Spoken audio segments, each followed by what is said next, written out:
আসসালামু আলাইকুম এভরিওয়ান। আজকে আমি আপনাদের সঙ্গে শেয়ার করব ১ কেজি পোলা চাল দিয়ে চিকেন বিরিয়ানি রান্না করলাম। তাও আবার মাটির চুলা। খেতে কিন্তু অসাধারণ হয়েছে।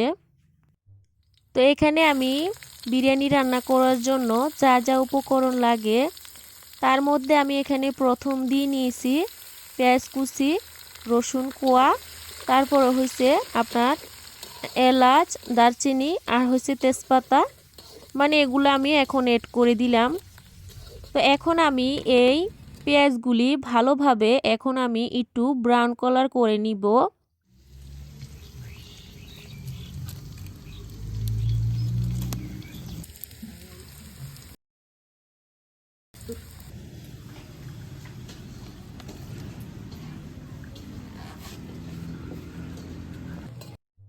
আর এখানে আমার চিকেনটাও ধোয়া হয়ে গেছে। আর এখন আমি এই ভেজে রাখা পেঁয়াজগুলির মধ্যে আমি এখন দিয়ে নিব বাটা মশলা। তো এখানে আমি মিক্সচার গ্রাইন্ডারে মশলা বেটে নিছি।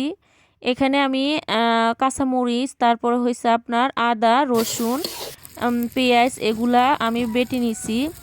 আর এখন হয়েছে শুকনা উপকরণগুলো আমি এখন অ্যাড করে দিব। তো এখানে আমি কিন্তু বাইরের কোনো প্যাকেট মশলা আমি ইউজ করব না। আমরা সাধারণত ঘরে যেই মশলাগুলি ইউজ করি, আজকে আমি সেই মশলাটা দিয়ে কিন্তু বিরিয়ানিটা রান্না করব।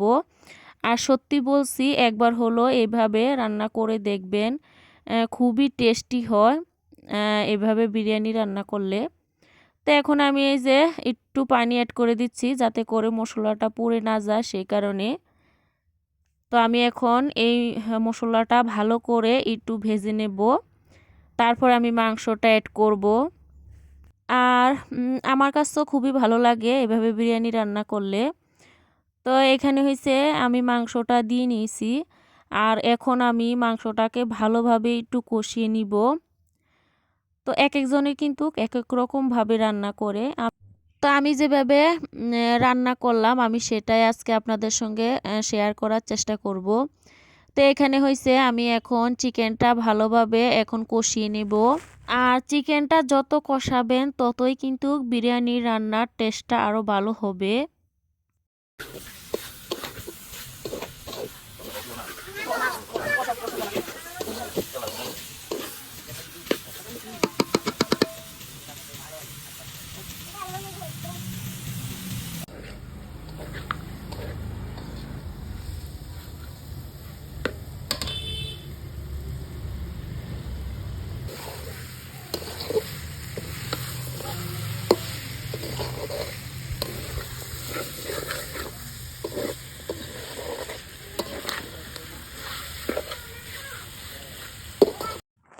তো আজকে হয়েছে আমাদের বাড়িতে আমার 2 ভাই আসছে।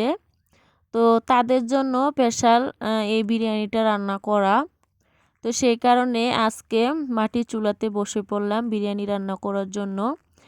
আর দেখবেন মাটির চুলাতে যখন রান্না করা হয় তখন কিন্তু যে কোনো জিনিসে অনেক টেস্ট হয়।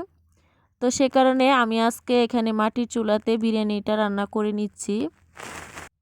আর রান্নার ফাঁকে ফাঁকে কিন্তু আমরা ভাই বোন মিলে অনেক গল্প করছি। তো সে কারণে এখানে আমি মিউট করে রেখেছি, ভয়েস দিচ্ছি।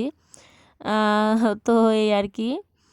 তো যেহেতু ভাই ওনারা আসছে তো ভাবলাম ওনাদের সাথে গল্প করতে করতে রান্নাটাও করি। আর যেহেতু আপনারা জানেন আমাদের বাড়ি কিন্তু একদম রাস্তার পাশে, অনেক মানে শব্দ আসে, সেই কারণে আরও মিউট হওয়া। তো আমার যেগুলো মনে হয়েছে যে না মিউট করা লাগবে না সেগুলো আমি মিউট করি নাই। আর যেগুলো মনে হয়েছে যে না মিউট করতে হবে আমি সেগুলা মিউট করে আমি ভয়েস দিয়ে দিলাম। তো আশা করি আপনাদের কাছে আমার ভিডিওটা খুবই ভালো লাগবে। আর প্লিজ মনে করে একটা লাইক দিয়ে দিবেন। আর অবশ্যই এই ছোটো বোনটার পাশে থাকবেন। তো এখানে হয়েছে আমি এই যে পোলার চালগুলা দিয়ে নিলাম। আর এখানে কিন্তু 1 কেজি পোলার চাল নিয়েছি আমি। তো আজকে কিন্তু 1 কেজি পোলার চাল দিয়ে আমি চিকেন বিরিয়ানিটা রান্না করব। আর এখানে হয়েছে মাংস প্রায় আপনার 1 কেজির উপরে আছে। তো এই আর কি। তো বেশি করে রাখলাম মাংসটা যাতে করে খেতে ভালো লাগে। তো এখানে হয়েছে আমি এখন বিরিয়ানিটা ভালো করে আমি চালটা এখন ভেজে নেব। তো এই যে দেখুন অনেকটাই কালার চলে আসছে। আর চালটা যদি একটু ভালো করে ভাজা হয় তাহলে কিন্তু বিরিয়ানিটা আরও টেস্ট হয়।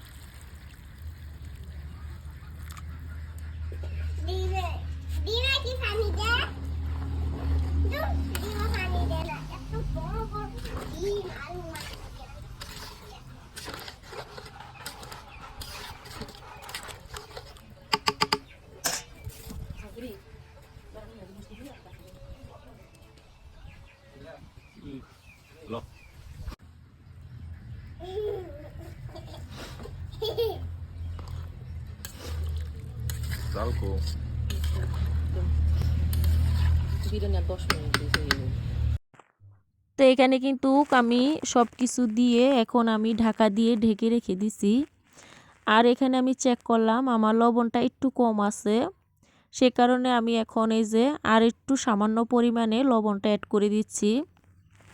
আর পলা চাল দিয়ে বিরিয়ানি রান্না করতে কিন্তু বেশি সময় লাগে না। তো এখানে এই যে দেখুন আমি আবারও উল্টিয়ে এখন আমি নাড়াচাড়া করে দিচ্ছি। আর আপনারা তো দেখলেন আমি এখানে কয়েকটা কাঁচামরিচ অ্যাড করে দিছি, মানে ফ্লেভার আসার জন্য খুব ভালো লাগবে। আর এখানে হয়েছে এই যে দেখুন আমার বিরিয়ানিটা প্রায় রান্না করা হয়ে গেছে। আর 5 মিনিটের মধ্যে আমি রেখে তারপরে আমি চুলা থেকে নামিয়ে নিব।